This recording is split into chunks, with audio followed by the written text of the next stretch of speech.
بسم اللہ الرحمن الرحیم۔ السلام علیکم ویورز، حج 2025 کے متعلق میں آپ کو اس ویڈیو میں بہت اہم اپڈیٹ بتاؤں گی اور حاجیوں کا ایک بہت اہم مسئلہ وزارت حج و عمرہ نے حل کر دیا ہے۔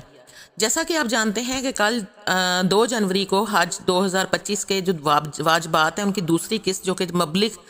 4 لاکھ روپے تھی اس کو جمع کرانے کی آخری تاریخ تھی اور ابھی تک اس میں کوئی ایکسٹینڈ نہیں کیا گیا۔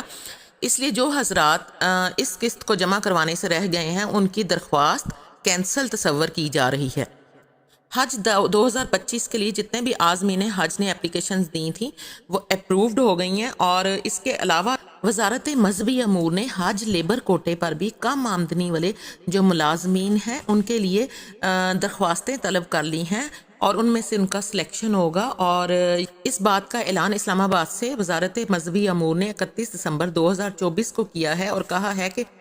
حج لیبر کوٹا پر کم آمدنی والے ملازمین حج کے لیے درخواست دے سکتے ہیں۔ حج 2025 میں لیبر کوٹے کے لیے جو نشستیں مخصوص ہیں وہ 300 ہیں، جس میں پبلک اور کارپوریٹ سیکٹر کے اسکیل 1 سے لے کر 9 تک کے جو اس کے ایکول ملازمین ہیں، مزدور ہیں، صنعتی کارکن ہیں اور کانکن وغیرہ ہیں وہ اس کے اہل ہیں۔ ترجمان مذہبی امور کے مطابق لیبر کے کوٹے پر منتخب ہونے والے کم آمدن والے ملازمین کے حج اخراجات سماجی ذمہ داری کے تحت ان کا جو متعلقہ ادارہ ہے جس میں یہ جاب کرتے ہیں وہ برداشت کرے گا۔ جو کارپوریٹ ادارے ہیں ان کا جو امپلائی ہیں وہ اولڈ ایج بینیفٹ انسٹیٹیوٹ اور WWF جو ہیں اس سے ان کا رجسٹرڈ ہونا لازمی ہے۔ وزارت نے یہ بھی کہا ہے کہ جو بھی خواہش مند ادارے ہیں وہ ورکرز ویلفیئر فنڈ کو 15 جنوری تک مجوزہ فارم جو ہے اس کا اس پر حج کے لیے حج 2025 کے لیے نامزدگیاں جمع کروا دیں۔ اس کوٹے پر یعنی لیبر کوٹے پر جو ملازمین ہیں وہ 300 کی تعداد میں حج پر جائیں گے، اور اگر اس سے زیادہ درخواستیں موصول ہوئیں تو اس صورت میں قرعہ اندازی کی جائے گی، یعنی حج پر جانے والے جو خواہش مند ہیں ان کے درمیان قرعہ اندازی ہوگی اگر 300 سے زیادہ درخواستیں لیبر کوٹا پر موصول ہوئیں۔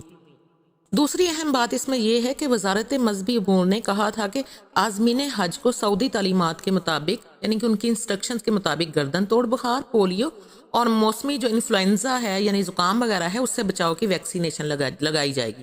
اور جو 65 سال سے زائد بزرگ ہیں جو کہ حج کے لیے جا رہے ہیں ان کے لیے کرونا ویکسینیشن لازمی قرار دی گئی۔ تو لوگ اس سلسلے میں بہت زیادہ پریشان تھے کیونکہ ہاسپٹل سے اب کرونا ویکسینیشن جو لگنی ہے اس کے کاؤنٹرز ختم کر دیے گئے ہیں۔ تو اس سلسلے میں وزارت مذہبی امور نے جوائنٹ سیکرٹری حج سجاد حیدر یلدرم کی زیر صدارت ایک اجلاس کیا، جس کے بعد یہ اعلان کیا گیا کہ تمام جو عازمین حج ہیں ان کے لیے کرونا ویکسینیشن کی فراہمی یقینی بنائی جا سکے۔ اس سلسلے میں APP سے بات کرتے ہوئے انہوں نے کہا کہ حفاظتی جو ویکسینیشنز ہیں کرونا کے لیے اس کے لیے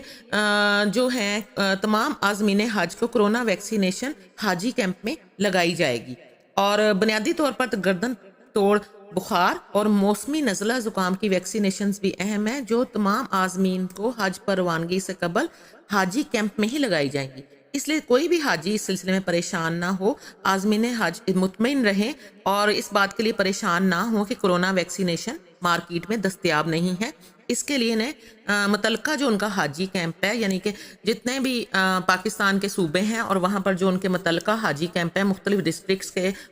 وہاں پر ان حاجی کیمپس میں ہی ان عازمین حج کو جب بلایا جائے گا جانے سے پہلے ان کو ویکسینیشن لگا دی جائے گی۔ اس کے علاوہ گردن توڑ بخار اور پولیو کی ویکسینیشن جو ہے، پولیو کے جو قطرے پلائے جاتے ہیں وہ بھی حاجی کیمپ سے ہی پلائے جاتے ہیں، اور پہلے بھی یہی ہوتا ہے اور اس سال بھی یہی ہوگا کہ حاجی کیمپ سے ہی آپ کو یہ تمام ویکسینیشنز وغیرہ کر دی جائیں گی۔ اور ویسے میں پرسنل آپ کو ایک بات بتاتی چلوں کہ جب آپ وہاں پر جائیں گے تو وہاں مختلف بینکس کے سٹالز بھی لگے ہوتے ہیں۔ آپ کوشش کریں کہ جب آپ کو حج کے آرگنائزرز کی طرف سے جہاں پر بھی ان کا جو سیشن وغیرہ ہوتا ہے وہ آپ جب اٹینڈ کرنے جائیں گے تو آپ کو حاجی کیمپ جانے کی بھی ڈیٹ مل جائے گی، یا پھر آپ کے موبائل پر میسج موصول ہوگا، تو وہاں پر مختلف حاجی کیمپس میں مختلف جو بینکس ہیں جن کے ذریعے آپ نے اپلائی کیا ہوتا ہے آپ اس کے کاؤنٹر پر ضرور جائیے گا۔ بعض اوقات بینکس جو ہیں وہ عازمین حج کو اپنی طرف سے بیگز جو ہیں جو ہینڈ کیری کے لیے استعمال ہوتے ہیں وہ بھی پرووائڈ کرتے ہیں، لیکن سم ٹائمز یہ ہوتا ہے کہ دیر سے جانے والوں کو نہیں ملتے کیونکہ ان کا کوٹا ختم ہو جاتا ہے۔ ہم بھی جب گئے تھے تو ہم نے میزان بینک کے تھرو اپلائی کیا تھا، اور بالکل جو ہم نے اینڈ پہ 2 یا 3 بیگز لیے تھے وہی بیگز تھے، اس کے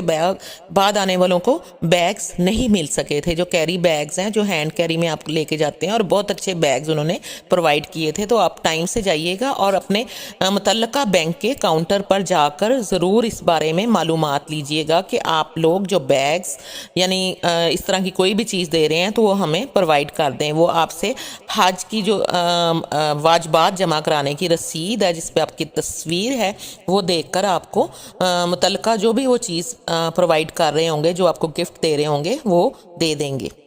اہم بات یہ ہے کہ جو آپ کو حج اپلیکیشن کی کمپیوٹرائز رسید 1 یا 2 جو بھی ملی ہیں اور جو متعلقہ کاغذ ہیں، اور پولیو ویکسینیشن کے بعد آپ کو جو کارڈ دیا جائے گا پیلے رنگ کا یا پھر شاید بلو کلر کا ہوگا، جو بھی آپ کی یہ جو حج درخواست سے متعلق جو آپ نے اپلیکیشن دی ہے، اس کے متعلق جتنے بھی آپ کے ڈاکومنٹس ہیں ان کو آپ ایک بٹن والے فولڈر میں رکھ لیں، پلاسٹک والے فولڈر میں بند کر کے بڑی احتیاط سے، اپنا پاسپورٹ بھی اس میں رکھ لیں، اور ساری چیزیں بڑی احتیاط سے آپ نے سنبھال کر رکھنی ہے، اور ان کے 3 آپ نے سیٹ فوٹو کاپی ضرور کروا لینے ہیں۔ اور جب آپ نے حج پر انشاءاللہ تعالی جانا ہے تو آپ نے اس سامان کو اپنے ہینڈ کیری میں یعنی کہ اپنے شولڈر بیگ میں اپنے ساتھ رکھنا ہے، آپ نے اس کو لگیج میں نہیں رکھنا۔ آپ کو پاکستان کے ایئرپورٹ پر اور جدہ ایئرپورٹ پر بار بار یہ ویکسینیشن کارڈ اور پولیو کی جو سلپ ہوتی ہے، چھوٹا سا ایک کارڈ ملتا ہے، وہ آپ کو بار بار دکھانا پڑ سکتا ہے، تو آپ کو اس کو اپنے ساتھ رکھنا ہے، اپنے لگیج میں آپ کو اسے نہیں رکھنا بلکہ ہینڈ کیری میں آپ کو ان چیزوں کو بڑے سنبھال کر رکھنا ہے، اور ان سب چیزوں کو آپ نے ایک فولڈر میں علیحدہ سے نیا خرید لیں اور اس میں ان کو آپ جمع کرتے جائیں، اور تاکہ بوقت ضرورت آپ کو ان کو ڈھونڈنے میں پریشانی کا سامنا نہ کرنا پڑے۔ اپنی صحت کا بہت زیادہ خیال رکھیں، اور ابھی سے ہلکی پھلکی واک کو اپنا معمول بنا لیں، اور اس کے بعد آپ نے ہلکی پھلکی واک سے اس کو زیادہ بڑھاتے چلے جانا ہے۔ ہلکی پھلکی ایکسرسائز کریں، خاص طور پر آپ پیدل چلنے کو زیادہ سے زیادہ پریفر کریں، اور شوز جو ہیں وہ آپ خرید لیں، اور آرام دہ شوز میں آپ چلا کریں، جو بھی آپ کو آرام دہ لگتے ہیں، جوگرز ہوں یا فلپ فلاپ ہوں یا کسی بھی قسم کی چپل یا سینڈل جس میں آپ کے پاؤں کو کسی قسم کا نقصان پہنچنے کا اندیشہ نہ ہو، آپ اس قسم کے شوز خرید لیں، اور 1-2 جوڑے آپ خرید لیں، ابھی سے خرید لیں، اچھی کمپنی کے خریدیں اور آرام دہ شوز خریدیں، اور ان شوز میں چلنے کو اپنا معمول بنا لیں تاکہ بوقت ضرورت آپ کو زیادہ جب چلنا پڑے حج کے دنوں میں تو آپ کو کسی قسم کی پریشانی کا سامنا نہ کرنا پڑے۔ ابھی سے اپنے آپ کو ذہنی، جسمانی اور روحانی طور پر اس عظیم سفر کے لیے تیار کرنا شروع کر دیں۔ اللہ تعالیٰ آپ کی سب عبادتوں کو قبول فرمائے، آپ سب کی جائز حاجات کو قبول فرمائے۔ مجھے بھی اپنی دعاؤں میں یاد رکھیے گا۔ ویڈیو اچھی لگی ہو تو اسے لائک کر دیجیے گا، میرے چینل کو اگر چاہیں تو سبسکرائب کر دیجیے گا۔ اپنی دعاؤں میں پاکستان، اپنے ملک، اپنے وطن کو ضرور یاد رکھیے گا۔ جزاک اللہ، اللہ حافظ۔